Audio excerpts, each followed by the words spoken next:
And welcome back into the latest edition of the Blue Horseshoe podcast. He is George Bremer. I am Ryan Hickey, coming to you after day number 2 of Colts training camp in the books. George, I really hope Mother Nature is not a sign of things to come. It was ominous. It was stormy today. Practice was supposed to be outside in front of a sold-out crowd of 6,500 fans, moved inside because of the weather.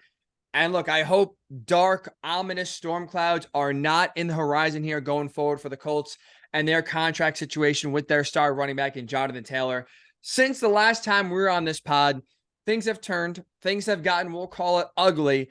And in our training camp preseason preview pod that was just recorded, it feels like ages ago, but just recorded, George, a little more than a week ago, one of the things we highlighted and talked about was no drama from this camp. No distractions. Let's have a smooth, clean training camp for the first time in a few years. And I think 2 days in, George, you know, like the little whiteboard that they have or the chalkboard they have in some shows where it's like how many days since the latest drama or incident, we can wipe that clean, George, and start at 0. We made it 2 days. Really 1 day, actually, in terms of practicing before we got some drama there. Holy cow. The Colts are back on the news for all the wrong reasons. That was my number one thing, right? When we were talking about what do you want to see from camp, you know, what's most thing. And I said, no unnecessary headlines, no, crazy distractions. And took one tweet from the owner to ignite the fire. And here we are. But yeah, I mean, about an hour before practice today, skies opened up, torrential downpour, really strong bolt lightning. Yeah. Let's hope that's not an omen of where this is headed. You said this right before we got on here, and I think it's worth repeating because you are 100% right. We both are in agreement that we thought the main storyline coming in was obviously going to be Anthony Richardson's development, how well he does play, and if he can kind of wrestle away the starting job from Gardner Minshew.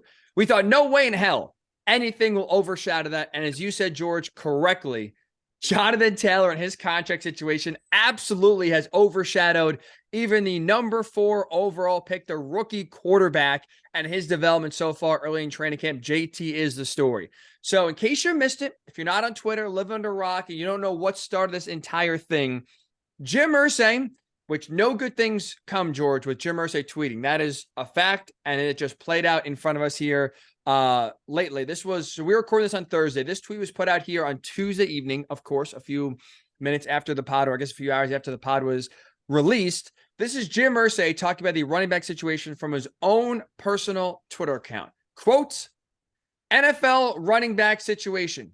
We have negotiated a CBA that took years of effort and hard work and compromise in good faith by both sides.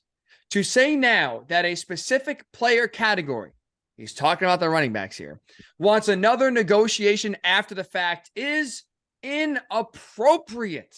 Some agents are selling, quote unquote, bad faith, ...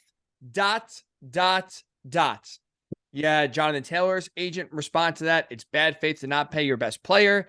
And now we have the owner and we have the best player, or at least best offensive player on the Colts right now, his agent going back and forth on social media.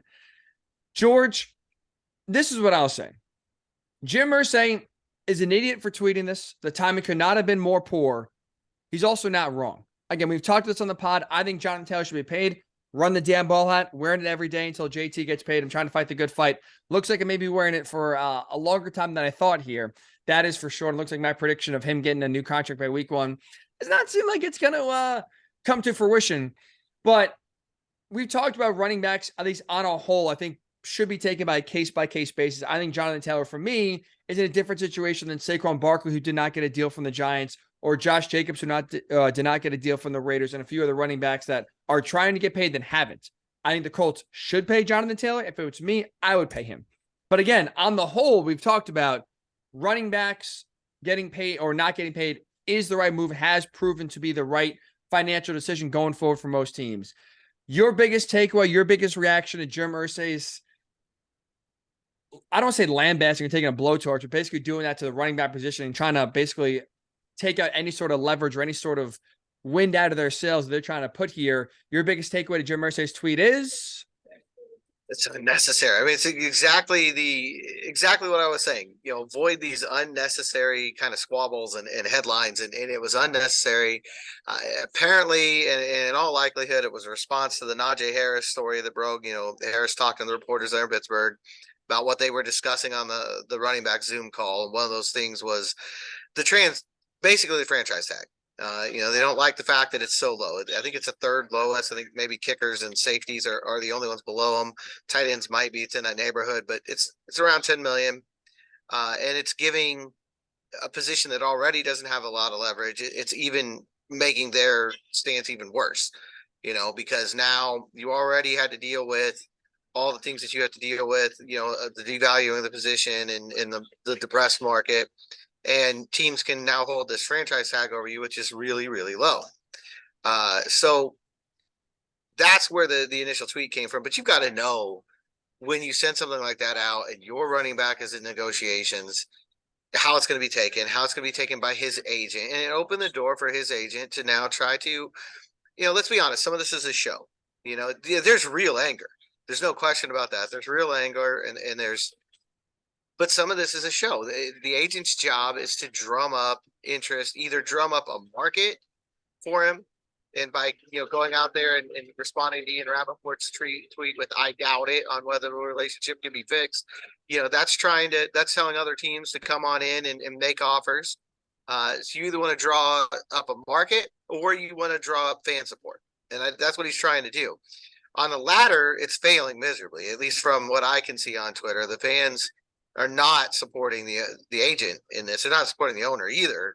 But I don't think they like the way that he's handled it either. Both sides are coming off not well on social media right now. I think the bottom line is that the most important in all of this, Stephen Holder had the sit-down interview with Jim Irsay that ran, I believe, last night, early this morning. The number one takeaway from that to me is Irsay has said they haven't made an offer yet, which was surprising to me, and that they don't plan on making any offers until the end of the season. They want to play out this contract. And I understand completely why that's unacceptable in Jonathan Taylor's mind. I mean, we talked way back in the spring about when he was a rookie, he came in here, Marlon Mack's on the last year of his rookie deal. And the idea is, well, just, play with this rookie, Jonathan Taylor, get your market up, go out and sign a free agent deal. And first half of the first game against Jacksonville, tears his Achilles tendon. I think he's played 14 games in the NFL since then. So if you're Taylor, that's got to be foremost in your mind. Why am I out here putting myself on the line? From the team's perspective, I think the idea right now is, okay, the market's low for running backs. So there's not a real urgency on their part to get a deal done in fear that somebody else is going to step in and really do a big deal here. But also, you got a new coach, you got a new offensive system. You want to see how this works, and he's coming off an ankle injury. So they want to, that's not guesswork. That's Chris Ballard said it on Tuesday. But I don't think I thought that meant the entire season. And I think to me, that's where I understand that stance this time of year. But to me, there needs to be some open door there to say, hey, we'll revisit this in September. You have an amazing first month, and this looks like it's working, and you're healthy. And this offense is taking off from a run game standpoint between you and Anthony Richardson, then, we can talk about this. I think it's a mistake on their part to basically close that door before the season's even begun. And I understand where Jonathan Taylor's coming from here completely. Like I said, he saw it firsthand. He saw it happen to Marlon Mack, one of his mentors, the guy that was here when he got here. That's a real concern, and it's a legit, I think, concern on Taylor's part. So you mentioned it, right? It's, of course, in classic Jim Irsay fashion, not only does he put a tweet out there, but he also then has to keep on talking about the subject and keep on now adding fuel to the fire. So they get the exact quote from Stephen that Jim Irsay said to Stephen Holder late on Wednesday night. He said, quote, in terms of Jonathan Taylor contract extension talks, Jim Irsay said, quote, "We haven't exchanged any contract numbers with each other or anything like that. So it's not like we're in the midst of that," end quote. And then later talked about Jonathan Taylor and their goals for the season. He said, quote, "Our hope is Jonathan has an outstanding year and that we have a good year as a team and then we get his contract done. That's the hope, end quote. So like you said, you could put 2 and 2 together easy right there, Jordan, say, well, the Colts have, or at least Jim Irsay has no indication of getting a contract done this year. They want to see how, before this year, I should say, they want to see how 2023 plays out. And then once the contract officially is over, before franchise tagging him, or probably going down the road of franchise tagging him, then trying to work out an extension, trying to get a deal done by this time next year. I would agree, by the way, first of all, I'm shocked that they have not even exchanged numbers or even sort of exchanged any sort of early dialogue. You had Chris Ballard say in his opening training camp press conference, they've had long conversations in May and June. And he even mentioned that they're going to talk on Tuesday when the team was first getting together. Maybe I'm wrong, George. I assumed long conversations meant contract negotiations, or at least some spitballing of early terms, what they could look like, at least according to Jim Irsay, unless he's unaware of these meetings or trying to hold some sort of leverage. That never happened. Do you think right now, Jonathan Taylor, 3 years in the league, right? 2 obviously really good ones, and last year got hurt and only played in 11 games. Do you think he has to prove it in 2023 in order to get a contract, or would you feel good if you were Jim Irsay in paying him based on what you've seen so far through the first 3 years? I'd like to see that he's healthy. That's the only concern I have. I think when you see what he's done on the field, I think you feel, very confident. I do see the team's point on it's a new scheme and it's a new system, and you want to see what's going to happen. He was the unequivocal bell cow running back and really the focal point of the offense when Frank Reich was here. And so you do kind of want to see what Shane Steichen's going to do and how that's used.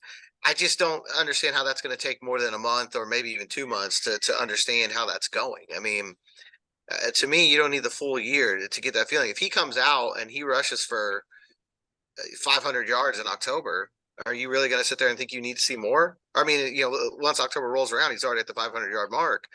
I just don't get that to me. But I also look, the NFL's cold hard business. If you haven't understood that from things in the past, here's another, sledgehammer over the head. They've got him for $4 million this year and $10 million next year. And that's in their mind, that's what they're on the books for. So you don't want to go much over that $14 million in those 2 years, because that's what you have to pay. I think we've talked about before, I would try to work out like a 3-year deal, get him beyond that first franchise tag, and not use the franchise tag and all the animosity that comes with that. They've obviously taken a different road. My concern right now is if they do what they're saying they're going to do, and they wait until the end of the year to really make a contract offer, now you're bumping that right up against Michael Pittman. And you've got both of them that you're trying to deal with in the offseason, and you only have one franchise tag. Right. And obviously, if you're going to go between the two, you'd rather tag Taylor because it's a cheaper number, much cheaper number. But why would you – it just feels like you're making it harder on yourself. Why would you make it more difficult yourself that way? Why not get Taylor out of the way and then start working on Pittman and have the franchise tag as, something you can use in those negotiations? I think it's a mistake all the way around. And we'll see. We'll see how it plays out. And who knows? I mean, it wouldn't be the first time any team, this team in particular, has come out and said something in July, and then October there's a press conference and JT has signed a deal, and and it's all taken care of. Barring that happening, though, I think it's a big mistake on the team's part. I'm with you. I would agree. And that's why, I look at this. I don't think he has anything to prove, to be honest. I think so far what we've seen through 3 years, I think is enough. I hear what you're saying. I hear the Colts are saying new coach, new offense.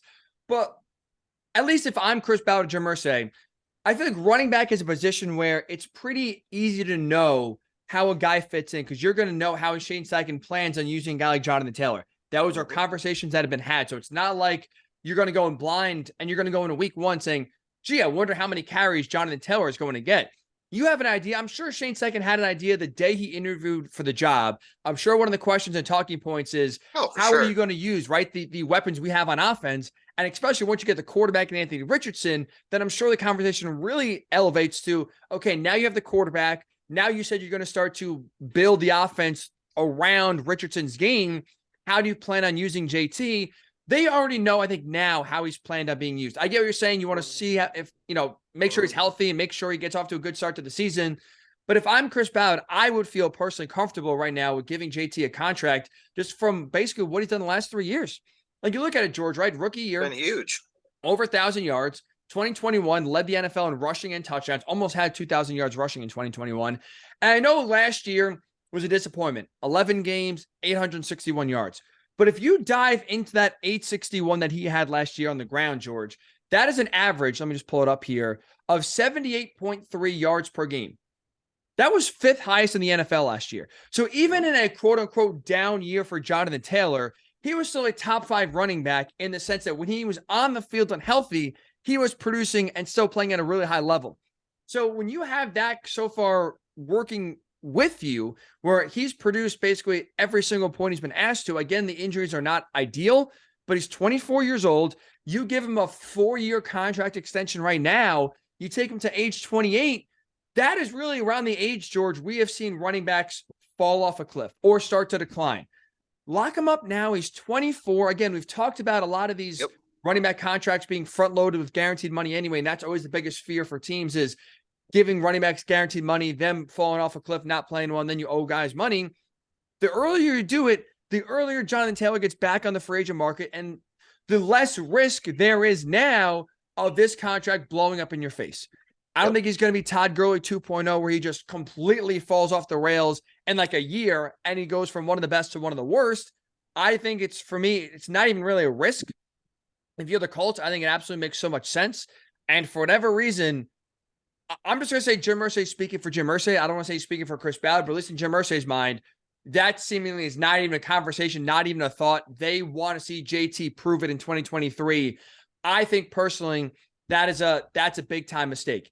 You said something earlier that I think is also interesting as well and really kind of leads to a contentious route. If they don't get a deal done this year and you force JT to play out his rookie year contract, you have Jonathan Taylor's agent on Twitter, so on the record, basically, for lack of a better term, basically saying that he doubts Jonathan Taylor and the Colts will be able to repair their relationship. Are you buying that? Or do you think that's maybe to get into a little bit of an early game that we like to play? We'll get into a little bit here, a little bit of a hullabaloo, George, where it's more dramatic than it really is. I think it's more dramatic than it really is. I mean, I think the agent's legitimately mad right now, and I think JT is too. And I completely understand why. I mean, the team's not even coming to the table, according to the owner right now. I understand where their stance is, but that to me felt like the kind of thing you're trying to get the fans to rally around it. You're trying to get other teams. You're sending a message that, hey, I'm open to offers here, and see if someone else get in there. I don't know how successful that'll be. I don't know that, we talked about before. I don't know that the trade market's any better for running backs right now than it is than the contract market is. And anyone who trades for JT would still be inheriting this situation where they've got to find a way to get the deal done.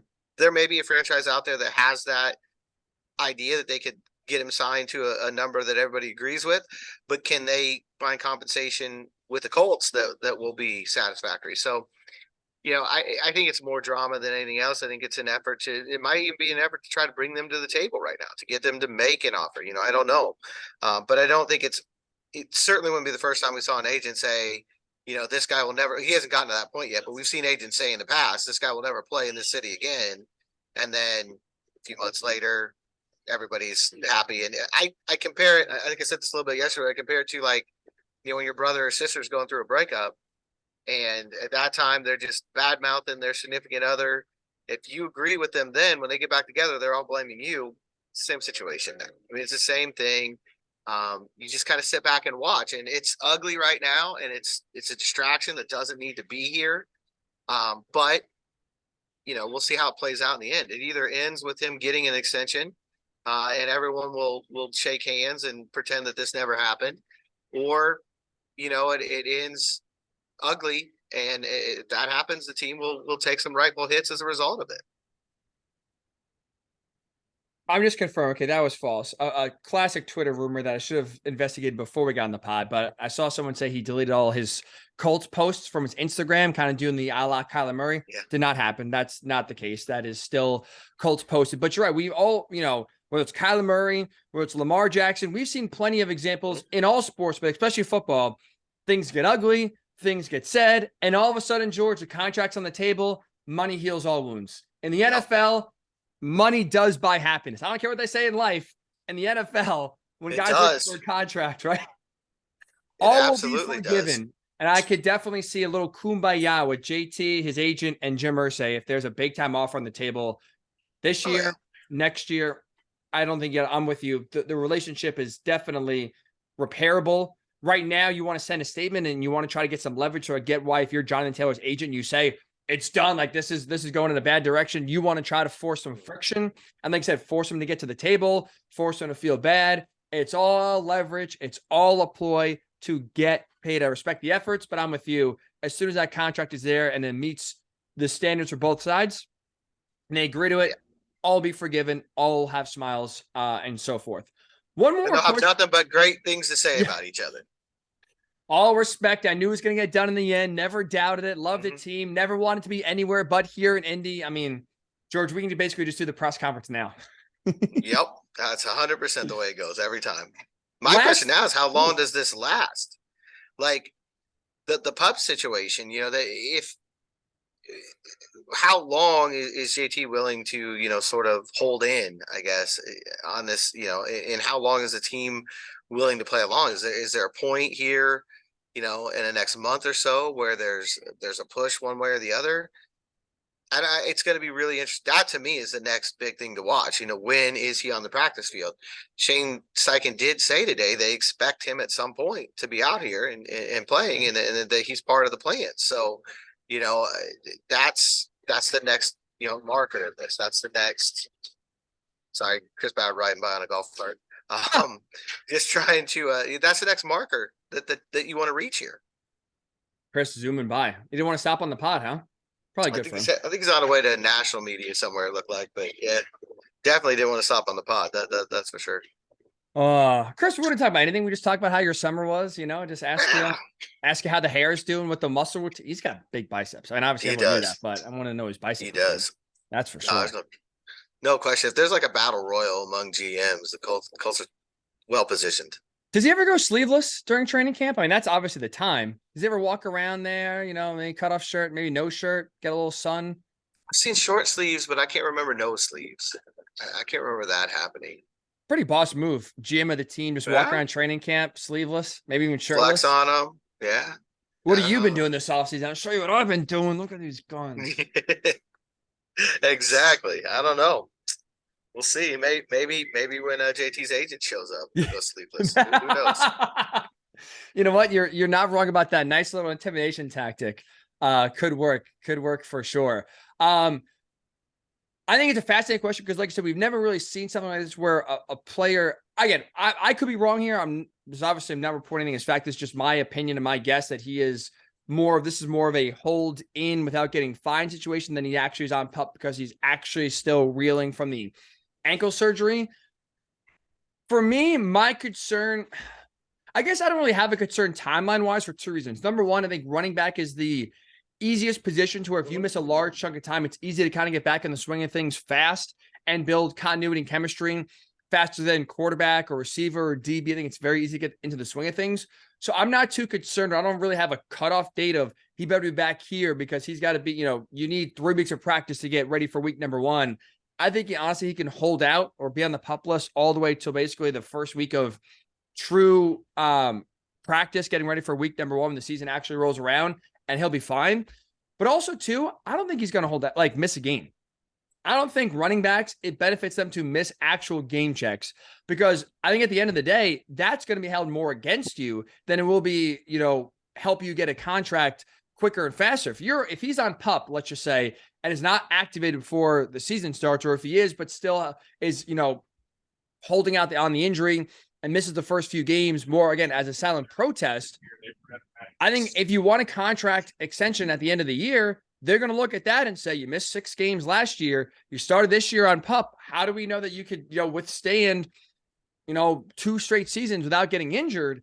It's part of the harsh reality right now that running backs are going through. But if he was to hold out and miss games, without being injured, I think it'd be held more against him than it would be as a boon to help get a contract jump started and help him get a deal. Yeah, I think it's one of the things that Nick Chubb was talking about that makes it so tough right now where the running backs are at, because if you don't play, then, well, that's a red flag. Obviously, you weren't healthy and you weren't able to be out there. And if you do play and you do well, now there's concerns because your workload has been so heavy. So they're damned if they do and they're damned if they don't. I'm with you. You feel for Taylor. Because it's a terrible situation to be in, and he's obviously a great player and a guy who's earned a second contract. I don't think anybody really can intelligently argue against that. But the running back situation is what it is in the league, and the team has a lot more leverage than they do with, say, a Michael Pittman Jr. It's just the reality we're living in, and because it's the Colts, of course, it has to devolve into some strange, surreal social media soap opera. I'm going to steal this from Jake Quirks. I like when he says, what is your bleep date of like what day you get here and still nothing's resolved. You say, oh boy, we're in big trouble. Again, for JT, I don't have one because I don't think he's going to miss a game. And I don't think he has to really be in training camp for him to kind of get back in the swing thing. So I guess in theory, my bleep day would be that Wednesday practice leading into week number 1 against the Jaguars. Yeah. I don't have the exact date off the top of my head, September 6th, something like that. That's what I would say. Do you have one, George? I was going to say September 10th, opening day. Hey, that works too. So he's not in there. But I think you're right. That practice before that, you'd want to see him. You'd want to get that taken care of. Have that full week, and I think if you do, I mean, there's some concern with a rookie quarterback who plays a different style. You probably like to see him maybe even a week before that. But it is what it is. So we'll see. Right now, I'm taking Shane Steichen at his word. He says that they're going to see him during training camp, and that he's going to be a big part of the plans for this team. So, Shane's new here. We have no reason to doubt his word, and I'm going to take him at his word for the time being. Last thing I'll ask you, George, especially since you were at practice in person today. I know it's always a dangerous game to read body language and see how a player was, but Jonathan Taylor is at practice, right? Day number 2, not practicing on the PUP list, so they're in a T-shirt on the sideline watching. Anything you could garner how he looked? Was he happy to be there? Was he saying anything? Anything you could read from his body language, just overall presence today? I mean, both days, both on Tuesday and today, he's or Wednesday and today, he's been with his teammates. Like he's with the running back group, wherever they are, he's there. When it's team drill, he's kind of over on the sideline zone. He's been talking to some of the other defenders. I know he talked to Tony Brown for a little while. I saw on Wednesday. They're talking to Shaq, which makes sense. They have the same agent. But his body language isn't great. I mean, it's just what you expect. He does not look happy. The few times that he's been near us, which isn't very often, there's a little bit of a scowl on his face. It does not look like a guy who's having a good time. But I don't think that. Why would it?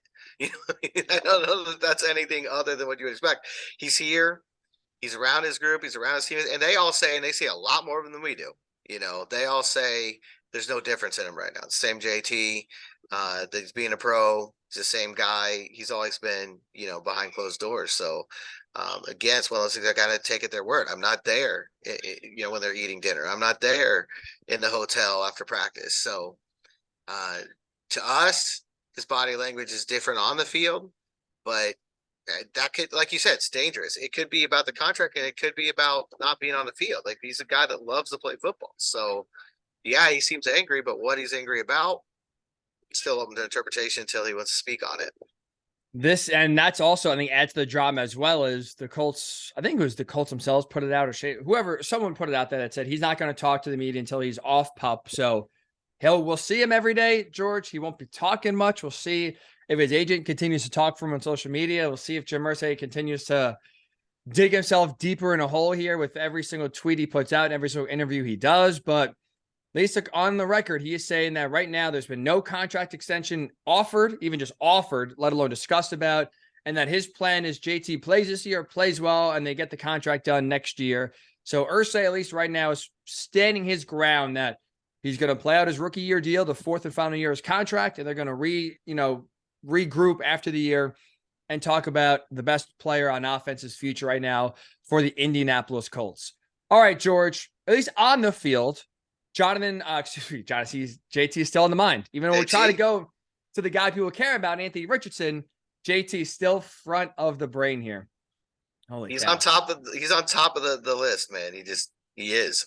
That he is. Anthony Richardson, the guy who we thought would be leading the pod every single day and on top of the list in terms of topics to talk about, was on the field, not holding out, happy to be there. And George, unlike training camp day number 1, training camp day number 2 was running with the starters and was getting all of the QB1 reps. Shane Steichen, to his credit so far, has said it's going to be rotation. He is living that out so far. Anthony Richardson, QB1, had a nice 55-yard touchdown bomb to Alec Pierce. What did you see today in AR's first official first team reps?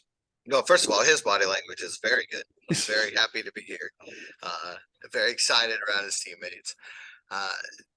He's coming along. I think Brian Kelly said today after practice that if you go in the huddle, and this is stuff we don't know, and that's why I love, it's why we talk to the players. He said, in the huddle, calling a play, his demeanor, his calmness from even OTAs till today is he sees a real growth. Like he's really come a long way. I think he's a little hurried right now, and I wonder if that's just a function of settling in. There's so much right now on his plate. I mean, all the coaches have admitted they're throwing piles of information at him right now, and it does feel like his decision making is a little bit rushed right now. But again, I probably would have said the same thing about Andrew Luck in 2012. I think that's something that's true of most rookies because they're trying to. I don't want to say they're trying to win the Super Bowl on every snap, but there's a lot of pressure, and you're trying to show everything you can do. And so I think at times he's a little bit probably faster than he needs to be. I know one today in particular, well, there were 2 instances today that really stand out.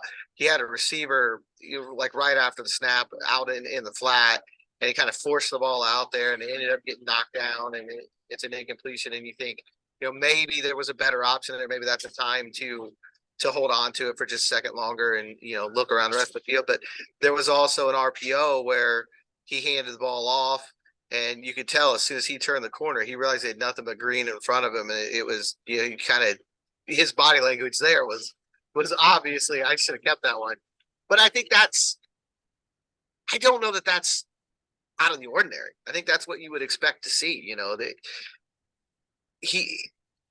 he was Mike Chappell today. He said he has the best throw in every practice, which the 55-yard bomb to Alec Pierce probably qualifies today. And then he has the worst throw in every practice, which the forced throw later probably qualifies today. But I think that's who he's going to be.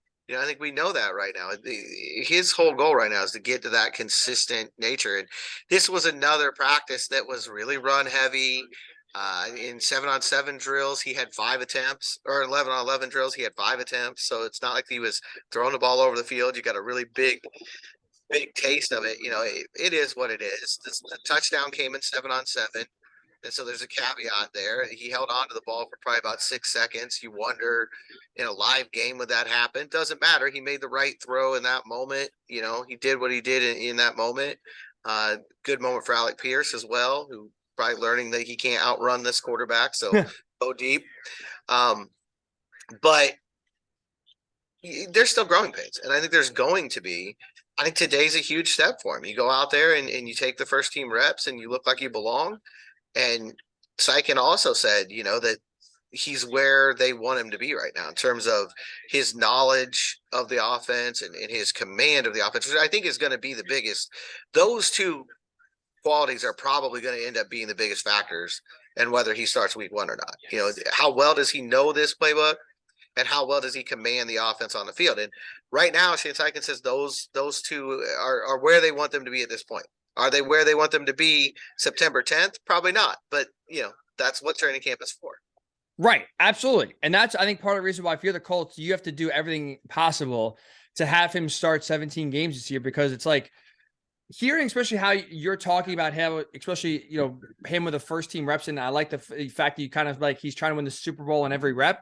That makes so much sense. Cause think about it, like anytime we started a new job or first broke it to like the industry, like for me, I was saying, trying to become like a full-time radio host, I filled in a bunch. And it's like, every time I fill in, it's few and far between, but every time I fill in on a show hosting, it's like, I got to make sure this is the best show anyone's ever heard in the world and the best radio show in history. And guess what? Often, every time it's not, but you kind of go in there and you say, this is going to be the best thing ever. maybe you get overexcited. You heart maybe on mistakes. You thought it was going to go perfect, but you want it because the opportunities are few and far between. You want to really capitalize on all of them.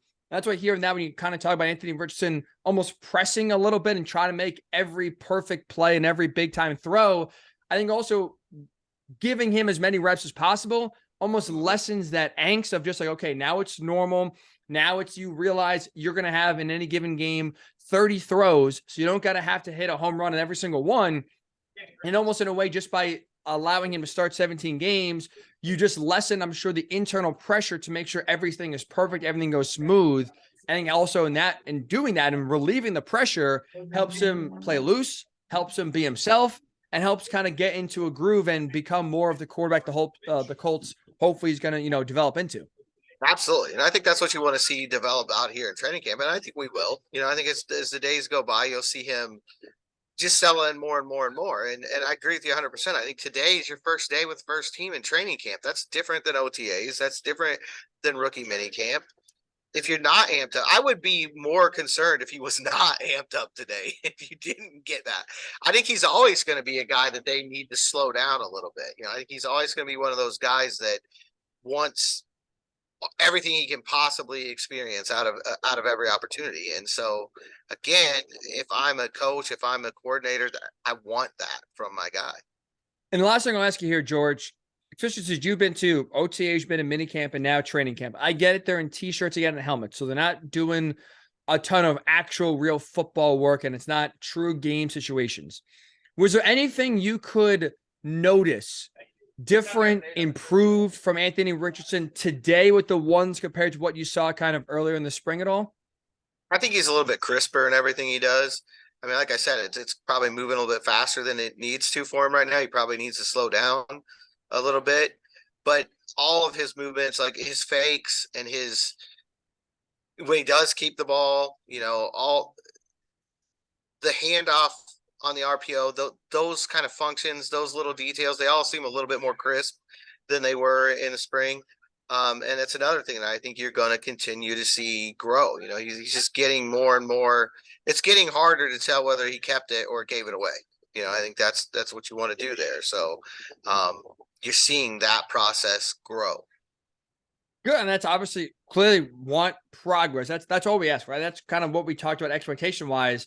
Ad nauseum almost is progress. There's no certain stats or totals he has to reach. It's, can you look better from OTAs to minicamp to training camp to week 1 to week 18, progress, progression, improvement, development. That is obviously going to be the main focus here. And I'm excited to see kind of, even when we're talking about the end of training camp in about a month or so from now, how we're talking about Anthony Richardson then compared to how we're talking about him today. But did light it up for those fans that were able to get inside and watch practice today. 55-yard touchdown, George. I'm sure no one overreacted. I'm sure no one is excited to see that whatsoever and get a little glimpse of the physical nature that really drew the Colts to Richardson. And the ridiculousness of it, because it's a 55-yard pass. He's rolling to his left. And it was about as much effort as I would have, like, tossing a cup into the trash can. Like, his wrist barely moves. It's ridiculous. That's the one thing I think when you see him live, you notice that right away. There's just, his physical talent is immense. Especially going to the left. Rolling to the right makes a little more sense. You're rolling to your strong side. Opposite side, switch the hips, throw the shoulders out there, and just a little flick of the wrist, 55 yards on a dot. No problem. No problem whatsoever. Truly it's unfair. It's truly unfair. Hopefully, George, that's a sight we'll see many a time here in 2023 and beyond. All right. Are you ready for the fastest and biggest segment that is sweeping the nation right now? It is time for Hype or Hullabaloo. And unlike training camp day number 1, we have come prepared here in training camp number 2. Hit the music.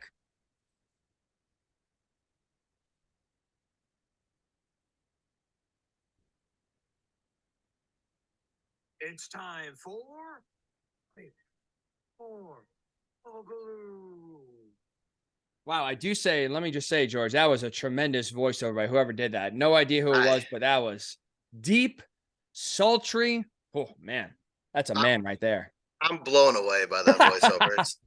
maybe the greatest voiceover in radio history, podcast history. Hey, you said it, not me.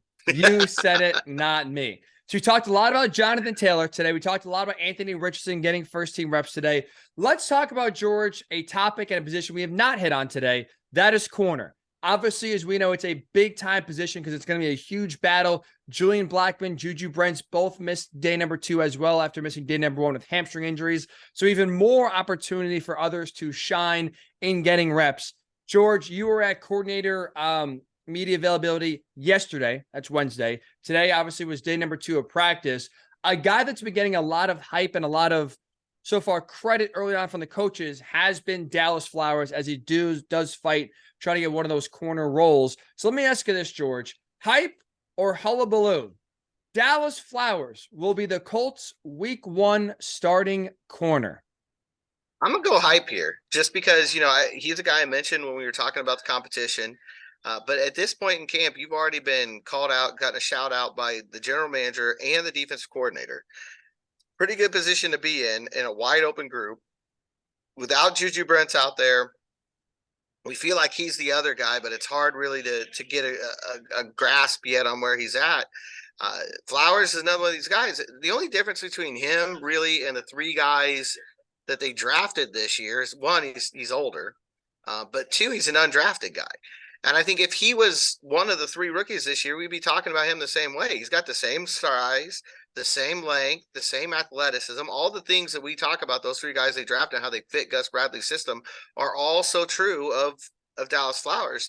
For him, I think the big thing is he got his feet wet a little bit at the end of the year last year. They liked what they saw there. And he came out in the spring and he built on that. And that, I think, is why you're hearing all the positive, statements coming right now, is that they feel like this is a guy whose trajectory is upwardly mobile. They know there's going to be mistakes. You're going to have young corners out there. Whoever they start, there's going to be mistakes. There's going to be moments you want back, but they're getting to, Gus Bradley said specifically yesterday, they're getting to where there's a trust level between Dallas Flowers and Ron Miles, the defensive backs coach. And I think that's going to go a long way towards determining, which 2 players win this competition. As far as Blackmon and Brents go, they did kind of graduate a little bit. The one thing that I probably enjoy the most about Shane Steichen so far, the guys who aren't practicing have T-shirts on, and they've got their number and their name on the back of them. So it's very clear to see, like, there's Jonathan Taylor right there. There's Tyquan Lewis right there. Them. Samson Ebukam was down today, and you knew it right away. So they have graduated to wearing their jersey. They just haven't graduated to participation yet, but there's progress. They're moving in the right direction. What is there a ceremony? Is there like any sort of diploma given out as they graduate from the T-shirt to the practice jersey? It's a good question. It wasn't public, but maybe there was one in behind closed doors. Do they do anything different compared to the guys in T-shirts? Not today. No, I mean, Brents was behind the team when they were stretching, but he wasn't actually like involved in it. And they were like right out there with their position groups, but most of the guys in T-shirts are too. So I'm not really sure what that recognized today, but hey, it was a step up. So, they weren't in T-shirts today. So maybe tomorrow, though, you got to figure with Sunday off, anybody who didn't practice today, you got to figure you're not going to see them till Monday, right? I mean, it just makes sense. You're right about that. And especially now early on, we see injuries and soft muscle injuries happen to Joe Burrow, and the Bengals got a scare on Wednesday. Thankfully for them, it's just a calf strain. So you're right. There's no reason right now, especially when it's muscle injuries, you can obviously let them heal with rest. No reason to push it when you have an off day. You kind of basically save them till Monday. We're not even in August yet. No reason to kind of, push the envelope here when we are just so early on in training camp. All right, so George, with the question being asked, hyper hullabaloo. Dallas Flowers would be a Week 1 starting corner for the Colts. He does say hype. They're real and they're spectacular. We got a few drops here. We're gonna work them in here. So George is saying hype. They're real. That hype is real. I'm gonna agree with you as well. I think in large part because, like you mentioned, when you have 3 corners that are rookies and just drafted, we assume Brent's, we don't think this hamstring injury is going to keep him out for a while, so he should still be able to lock down one of those starting corner jobs. And I think for at least week number 1 to start the season, I think you said you kind of have Flowers having a little bit of leg up with a little bit more experience, knowing the system a little better, getting his feet wet last year. I think he does have a leg up that's going to help him, again, early in the season, at least getting that starting job. I do think, George, we'll see a lot of rotation this year, and we'll see a lot of bodies playing both corners, and we'll see even safety as well with some injuries and just with trying to get guys on the field that are also inexperienced. I think it just makes so much sense for this team in a transition year anyway, just to kind of see who can play and see who can and just basically make it one big tryout. But I'm with you starting so far. It's been a very good start to camp for Dallas Flowers. I think that's going to translate into a starting job week number 1 against the Jaguars and Trevor Lawrence and Calvin Ridley. It's going to be an interesting matchup here. Start the season with a high-powered Jags offense coming with a lot of momentum into Lucas Oil Stadium week number 1. That should be a very good test, very challenging test to say the least here. For this inexperienced but interesting Colts corner room. All right, George. So that is day number 2 of the pod in the books. So our schedule is going to be this. So Wednesday is going to be, I don't know why I said Wednesday. I meant to say the next practice. I don't know how Wednesday got out of there. My bad. The next practice is going to be Saturday night. Saturday night, a little under the lights practice here. So our plan is, because the Colts are off on Sunday, do a little Sunday morning reaction to what we see Saturday night. Sykin also mentioned the first padded practice is going to be Monday. That should be interesting as well. We'll get some pads popping here. But Saturday night, little night practice, Sunday morning, instant reaction to that, as well as we kind of inch our way closer to playing some real football, George. Getting there. We're getting there. I mean, you look at what next week when practice starts, they're not quite heading. It'll be the week after that they're heading to a game, right? And then from there on, the schedule's a little bit more like the regular season. You come out, practice a few times, you go play a game, and then of course you have that break. Now that's one thing I like about the new CBA. You have that like 4th week of the preseason that is sort of all practice, and guys can get healthy and get ready for week 1. I like that. I'm with you. I do like that kind of reset, if you will. And like you said, really kind of focus almost an extra bye week, which they need now, especially with the 17th game. I'm with you. It's nice to go. You don't go right from, even though no one plays in the last, preseason game anyway, I get that. But you go right from the preseason, week off, then, okay, now it's game week, baby, for real. Also, one last thing before we get out of here, George. I've worn this hat 3 days in a row now to stand with JT and hopefully try to get him paid for week number 1. So far, the efforts are now looking very great. Respect to the bit for you, George. 3 days in a row training camp. We got the Red Dragons hat. Still holding out there. We'll see. I don't see it changing. I think I'm going to be consistent throughout camp, but we'll see. You never know. I mean, maybe JT comes to practice, I'll change hats. We'll see. There's the motivation to get the contract done and get off the pup list, to see George go and change the Red Dragon. Although I think that could be your bit, though. People call you Red Dragon. It's my thing. Once camp's gone, the hat will probably go away too, but it'll hang out there for now. I didn't really need it today because it's sun now, but there wasn't indoors, 72 and beautiful in there. That is nice. No sun, no humidity to worry about. You got Flaming Dragon in Tropic Thunder. You could be Red Dragon. Yeah, I'm ready. Red Dragon is ready for a little nighttime edition of Colts practice here on Saturday. So that'll do it for this edition, day number 2 of training camp of the Blue Horseshoe podcast. Again, we're here every single training camp practice, so make sure you're downloading wherever you get your podcasts, subscribing on YouTube, Blue Horseshoe Pod, and tell your friends. Tell your Colts friends, give us a try here, give us a listen. I like to think we can keep it light, keep it entertained, give you some good talking points to think about and mull over as we get into the real monotony of training camp, as that's ready to kick off here as we get set for a big time season for the Colts. And as always, George, I don't know about you, but for me, it's always fun talking about shows you're watching, movies you're watching with people. Talk about the pod as well. Talk about it with your friends. Only way they know what you're talking about is to tune in. Tell a friend. That's the message we have for you on this edition of the Blue Horseshoe Pod. We'll talk to you Sunday morning right here on the Blue Horseshoe Podcast.